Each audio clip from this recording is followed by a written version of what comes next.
Bonjour à tous et merci de nous rejoindre pour cette première édition en ligne des Vaillantis Enterprise Days. Je suis Anthony de l'équipe marketing chez Vaillantis en France et je suis ravi de vous retrouver ici. La session va démarrer d'ici quelques secondes mais je souhaitais d'abord partager avec vous quelques informations pratiques. Vous l'aurez remarqué, vous serez tous en mode muet pendant cette présentation. Vous ne pouvez donc pas nous parler directement. Je vous invite cependant à utiliser l'interface de messagerie pour laisser vos commentaires et vos questions puisqu'il y aura notamment une session de questions-réponses en fin de présentation. Enfin, certains d'entre vous l'auront peut-être remarqué, cette session a été préenregistrée pour éviter tout problème technique ou absence de dernière minute. Nous serons cependant bel et bien en direct à la fin pour répondre à vos questions avec les intervenants. Encore merci pour votre participation et on se retrouve à la fin de cette session.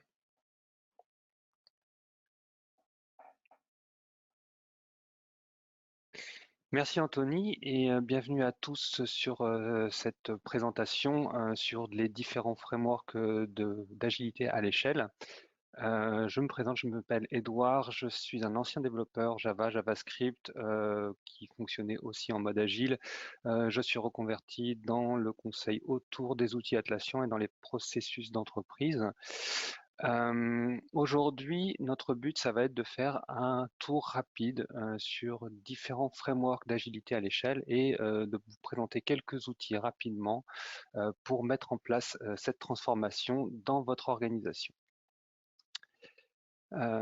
Si vous avez choisi ce webinaire, c'est que vous êtes déjà convaincu que l'agilité apporte quelque chose à votre organisation, que vous avez déjà commencé à travailler avec certaines équipes, au moins avec certaines équipes en agilité, et que vous appréciez cette méthode de travail, mais que vous commencez à vous poser des questions sur l'intégration de vos différentes équipes dans la stratégie globale de votre organisation.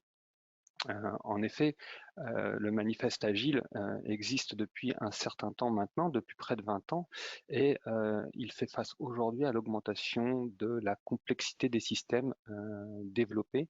Aujourd'hui, on ne peut plus utiliser juste une équipe de 4 à 10 personnes, comme le préconise l'agilité,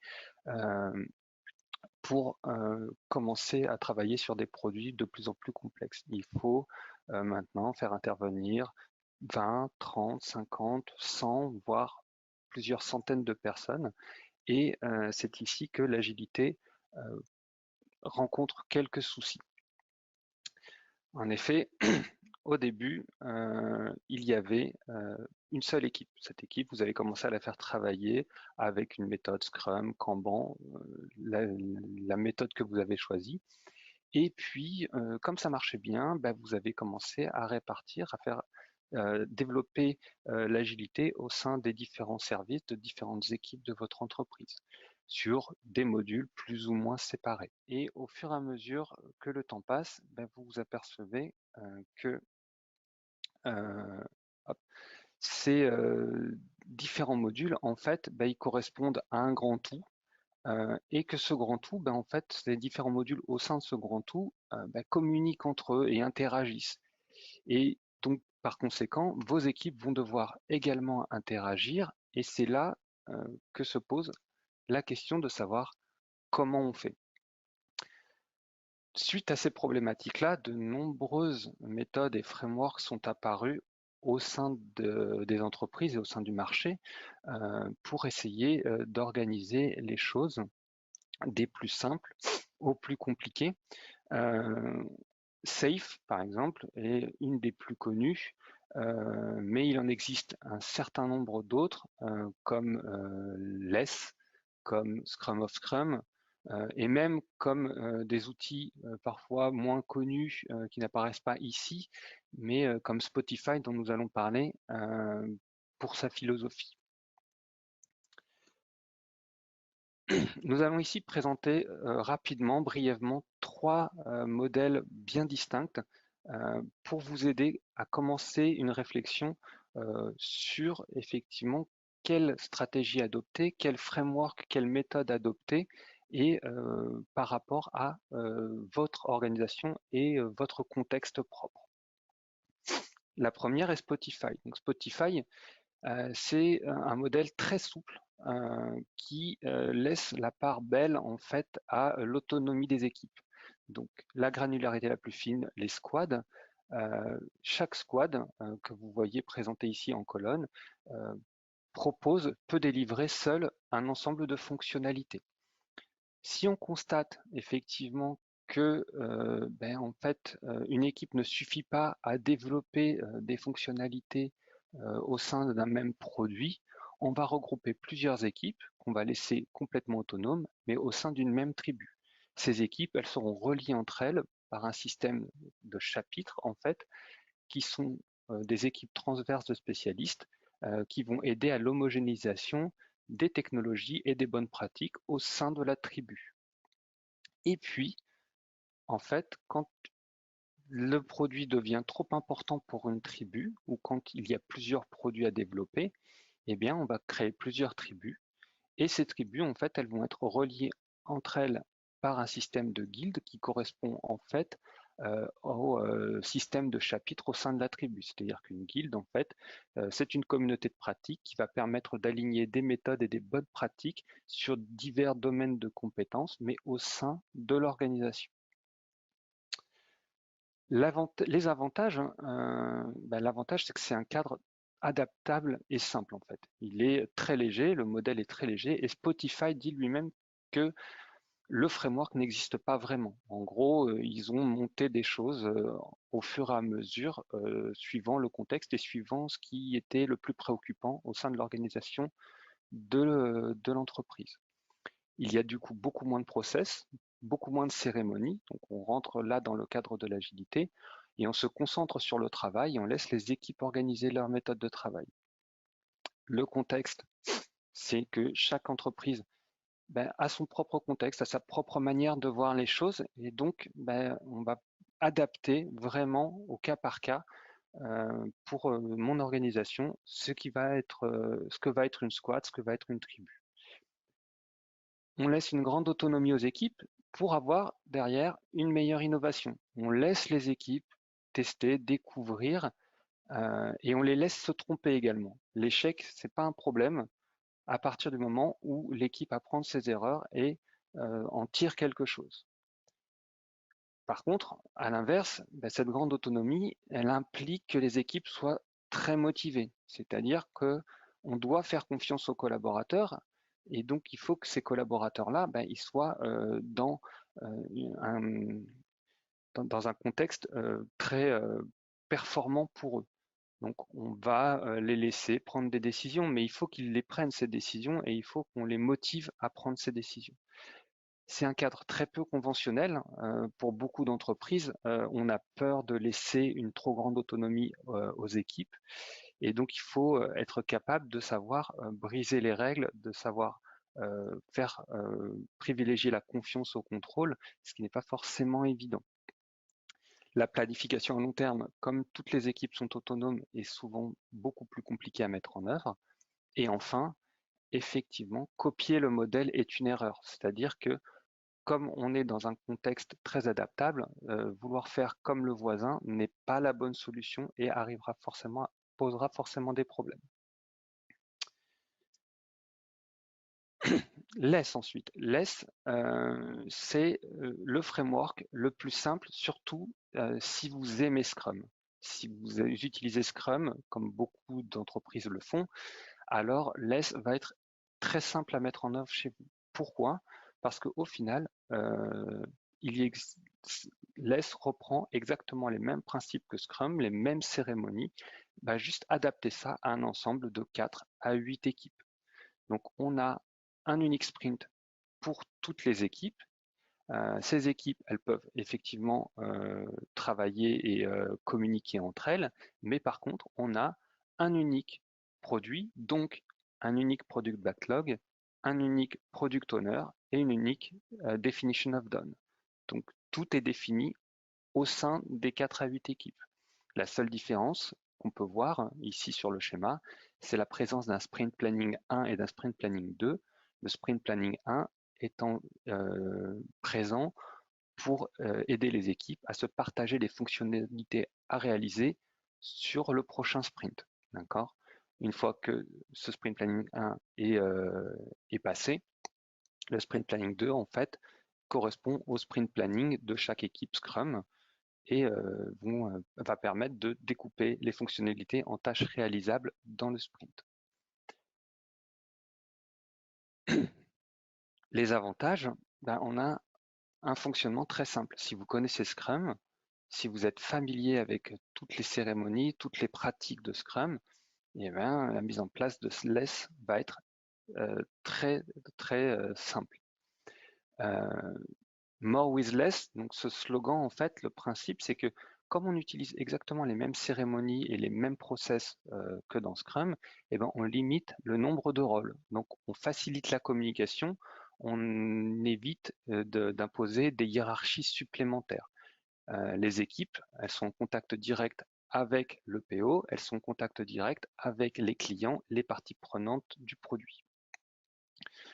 Il y a une mise à l'échelle qui existe avec Less Huge, en fait, qui ajoute juste une couche de supervision supplémentaire entre le PO et les équipes. C'est ce qu'on appelle l'Area Product Owner, Area pour zone, parce que en fait, chaque APO va être en charge d'une zone d'exigence, une requirement area, pour séparer et faciliter le travail de product owner, mais on garde la notion d'un seul product backlog.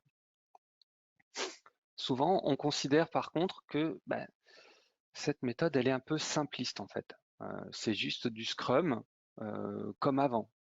Donc on a un peu peur parfois du manque de guide et de rails sur cette méthode. Dans la description de Less, on a également certains compartiments en fait qui sont encore en construction. Donc la méthode se cherche encore un peu et elle cherche à élargir son champ d'application en mettant en place des bonnes pratiques qui sortent un peu du cadre de Scrum. D'accord. Et enfin, il y a une limitation en termes de nombre d'équipes. Parce que effectivement, on ne peut pas aller au-delà d'un certain nombre d'équipes au sein d'un même produit. Ça devient de plus en plus compliqué. Cette méthode, au final, quand on le voit ici, elle est très similaire à une autre méthode que nous allons voir juste après, qui s'appelle SAFE. Elle est organisée autour de principes, elle met en place des couches, et aujourd'hui, on voit que Less ajoute également pas mal de notions de management et de business autour de tout ça. SAFE, justement, SAFE, c'est en fait aujourd'hui une des méthodes les plus reconnues en termes d'agilité à l'échelle, et c'est également une des méthodes des frameworks les plus exhaustifs. D'accord. Elle consiste en un ensemble de couches pour gérer l'agilité aux différents niveaux. On commence en bas avec la couche Essential Safe, qui est le premier niveau et qui est celui par lequel tout commence. D'accord. Elle est basée, cette couche, sur la notion d'Agile Release Train, qui permet d'embarquer et de synchroniser un ensemble de 50 à 125 personnes en moyenne, au maximum, pardon, autour d'un produit et d'une ligne de produit La synchronisation, elle est effectuée autour de programmes increment qui sont eux-mêmes divisés en itérations qui correspondent à la notion de sprint dans Scrum. Chaque itération, chaque programme increment est organisé autour de la notion d'inspect et adapt, qui permet à chaque cérémonie, à chaque jalon, de se poser la question de savoir ce qui marche, ce qui ne marche pas, en termes d'organisation, mais aussi en termes de produits, et de pouvoir éventuellement prendre des décisions pour changer de direction. Portfolio Safe, la couche haute, elle, permet d'intégrer l'agilité à l'échelle de l'entreprise, au travers d'une gestion de portefeuille et d'une culture de l'apprentissage. Ici, on va commencer à gérer des budgets, on va commencer à gérer des flux de valeur, des value streams en anglais, pour essayer d'amener l'agilité au niveau de l'entreprise et d'atteindre ce qu'on appelle aujourd'hui dans SAFE le business agility. La couche intermédiaire, Large Solution, qui est optionnelle, elle, permet éventuellement pour des produits nécessitant une grande organisation et un grand nombre de personnes, d'ajouter la notion de capabilities et de synchronisation de différents ART au sein de ce qu'on appelle un solution train. Enfin, full safe, qui est représenté par le schéma que vous pouvez voir sur le slide, représente lui l'intégration de l'ensemble de ces trois couches au sein d'un grand tout. Mais Safe n'est pas réduit juste à cet ensemble de couches. Safe, c'est également un ensemble de méthodes et d'outils pour vous aider à développer une culture d'entreprise au travers des 4 valeurs de Safe et au travers des 10 principes que je vous enjoins à aller voir sur le site Scale Agile Framework, mais également un ensemble de compétences qui vont vous permettre d'améliorer la gestion de votre stratégie au travers de la gestion de portefeuille, de l'agilité organisationnelle, de la culture de l'apprentissage, mais également des compétences autour de l'exécution pour vous aider à gérer vos équipes et à gérer les releases de vos différents produits en termes de différents produits et de vos différentes solutions pour l'entreprise.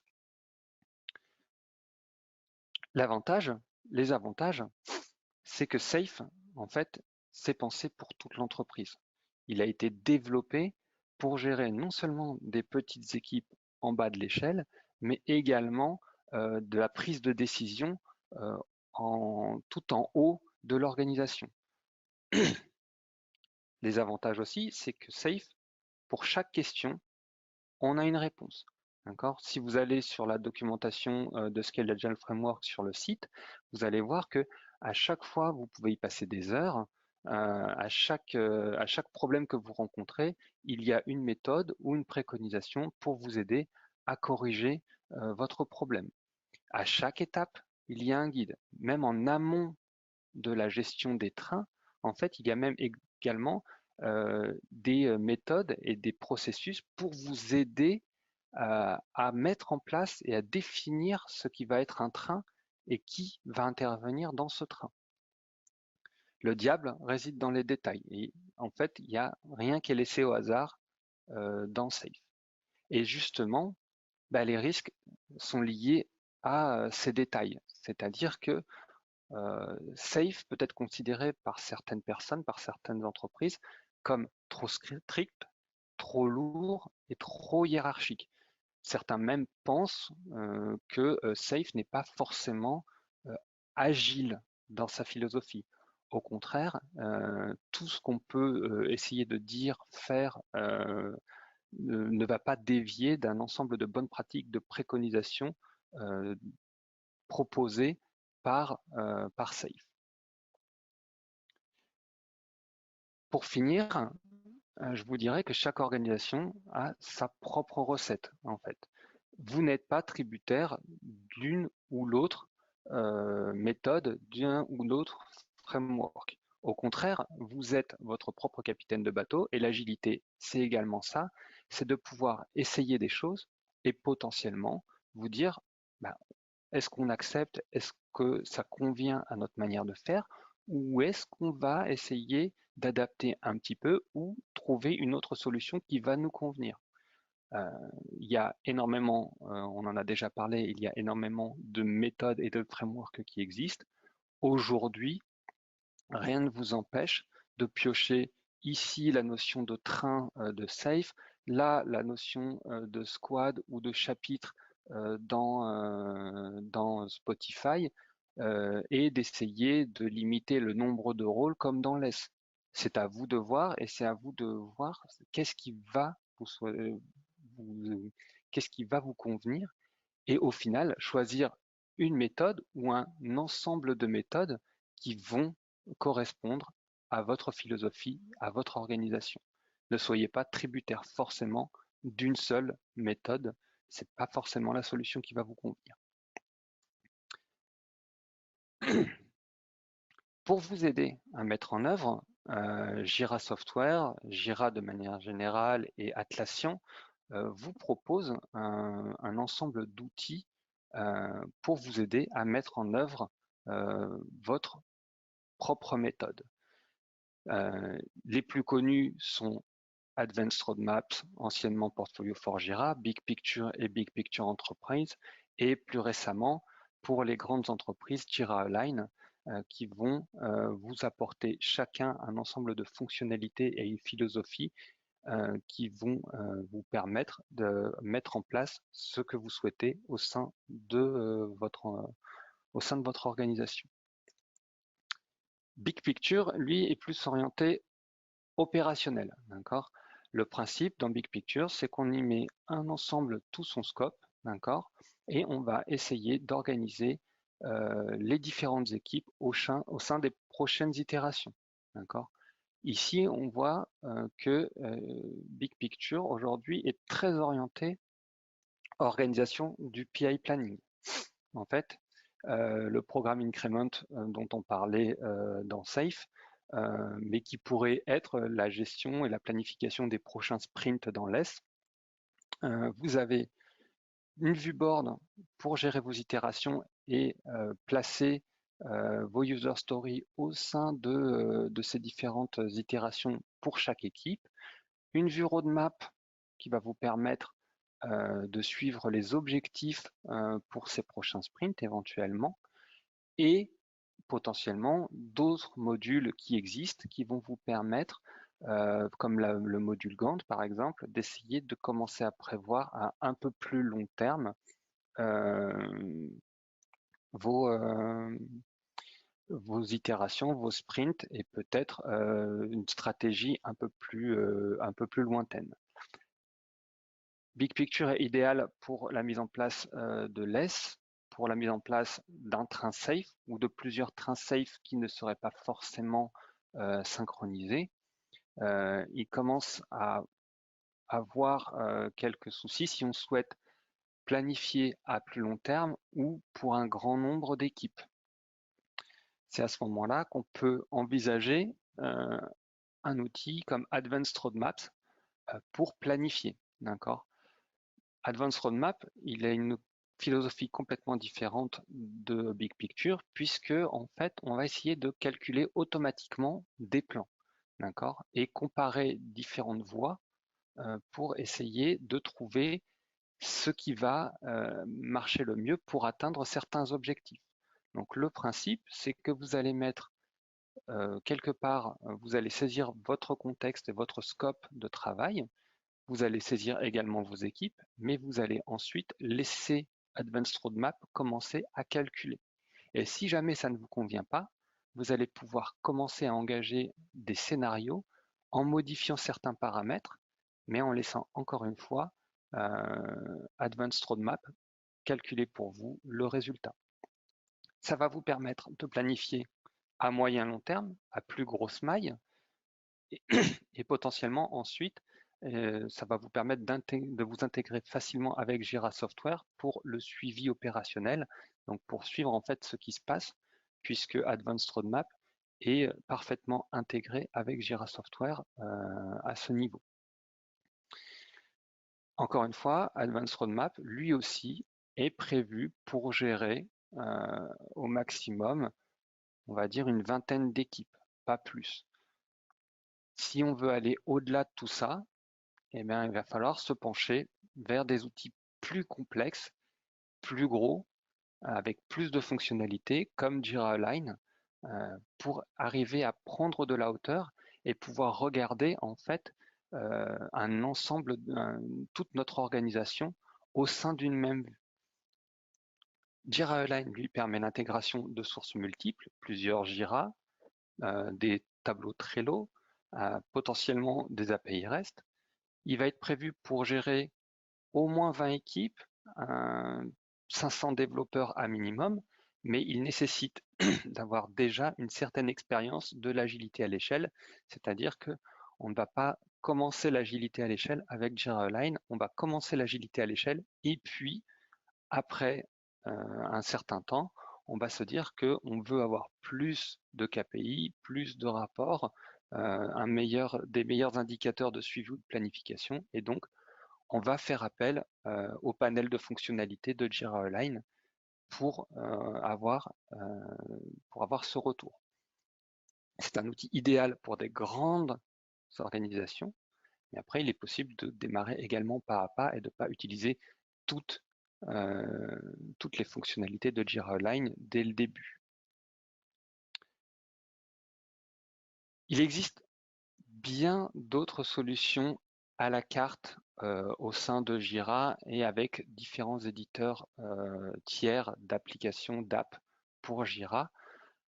Pour la planification et le suivi, on connaît également Easy Agile qui propose un certain nombre d'apps comme Easy Agile Roadmap, Easy Agile User Story Map, Structure for Jira qui permet du suivi opérationnel, Easy BI pour faire du reporting. Mais comme on sait que l'agilité à l'échelle inclut aujourd'hui beaucoup des notions comme le support, comme le DevOps, on va également mettre en place pas mal d'outils autour de la qualité de code, autour de l'intégration continue. Et donc, on va avoir des outils comme Bitbucket, comme Bamboo pour gérer l'intégration continue et la qualité de code, comme X-Ray ou Zephyr pour gérer les campagnes de test, ou Git Intégration for Jira, encore une fois, pour la qualité de code. Mais également des outils aussi pour la documentation, parce que pour suivre son backlog ou pour raffiner son backlog, il va falloir décrire ce qu'on appelle les features, les epics, les user stories, ou les capabilities, ou même les epics safe. Et pour ça, vous avez également dans l'écosystème d'Atlassian des outils comme Confluence, et ces différentes applications comme Draw.io, comme Balsamiq pour effectuer des schémas et plein d'autres outils pour gérer votre documentation. Donc, encore une fois, le principe ici, c'est de vous poser la question de savoir de quoi aujourd'hui votre entreprise, votre organisation a besoin pour atteindre et commencer ou atteindre l'agilité à l'échelle. Et en suivant les méthodes, les frameworks que vous aurez choisis, la méthode ou les méthodes que vous aurez choisies et votre contexte et ce dont vous estimez avoir besoin suivant votre contexte organisationnel, votre contexte de business également, et bien mettre en place différents outils pour vous aider à atteindre votre objectif. Je vous remercie pour votre attention et maintenant je vais attendre vos questions et je vais essayer d'y répondre du mieux que je pourrai. Merci beaucoup.